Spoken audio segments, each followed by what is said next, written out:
Time. Everyone has 24 hours. Miracles are obtainable in their hours. To change your life, you have the power.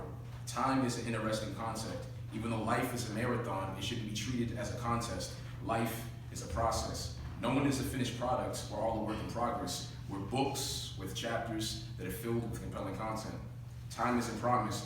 It should be spent paying homage to those who demolish barriers. To be honest, your calling is an investment. Spend time and profit. Strike while the iron is hottest, like the weather in August. The hours in the day might be long, but life is short. Much like a vacation, your suffering is something to unpack, but hostility isn't something to resort. Even if there's 5 seconds on the clock, dribble a ball down the court. Life is like an alarm clock. When you don't wake up, it's alarming. Find your niche and start carving. Like the Bible, even if something is tempting, banish all serpents from your garden. Don't buy into their jargon regarding your calling. Your mind is a pencil that needs to be sharpened. Erase your enemy's markings. Time flashes in an instant. Our mission is to listen to those who are brilliant and apply the knowledge that is given.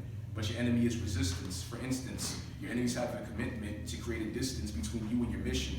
But in the midst of their affliction, God is proficient. Do not repay evil with evil, for in the Bible it is written.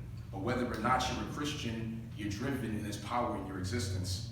Time shouldn't be taken for granted. The waves of life can cause us to feel frantic, but don't panic.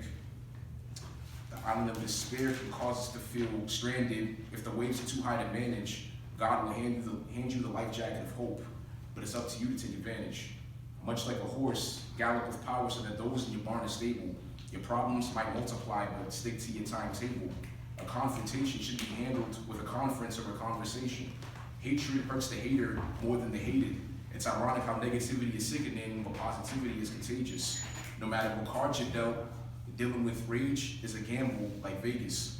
Obstacles will come your way, but keep moving like the hands on a clock. While planning your shots, keep moving up the ladder and advancing your spot. Be the ball player on the court that's the man in the rock. If your peers don't support you, feel free to abandon the flock, even if they're your companion or not. Your mental health is wealth. Make sure that you manage your thoughts. Value every second, hour, and minute. We might want to rush while the clock is ticking. It's not about how you start, it's how you finish. Be your best with the time that is given. Don't defeat yourself before you're in a winning position. We can do all things through Christ. Remove all limits. You're gifted like Christmas. Whether or not you're in a courtroom, don't judge someone who's going through a trial. Just witness their testimony and either offer to help or hope that everything works out like fitness. Now is the time to escape from your place of comfort. Now is the time to heal in areas in which you suffer. Now is the time to build with the words that you utter. Now is the time to feed your soul and put an end to your hunger. Time. Thank you.